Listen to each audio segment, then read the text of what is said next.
Keluarga Yogi Pratama, nelayan asal Sungsang Banyuasin mendatangi Pomal Palembang untuk meminta pertanggungjawaban atas insiden penembakan yang dialami Yogi saat melaut.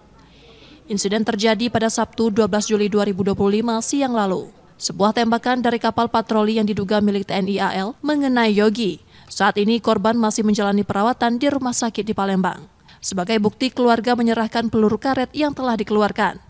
Mereka juga meminta kepastian terkait pengobatan korban dan kejelasan atas proses hukum insiden tersebut. Selain Yogi, 4 kerabatnya beserta 1 perahu juga masih disita dan dimintai keterangan di wilayah perairan Bangka Belitung. Keluarga berharap semuanya dapat segera dipulangkan, termasuk perahu yang biasa digunakan untuk mencari nafkah. Terus kami membangun komunikasi untuk melakukan kesepakatan yang lebih baik.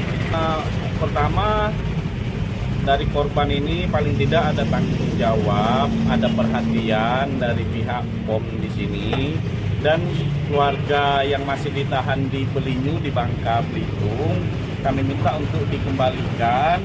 Sementara itu, pihak Lanal Palembang menyatakan masih melakukan penyelidikan dan berjanji akan menyampaikan informasi lebih lanjut secara terbuka.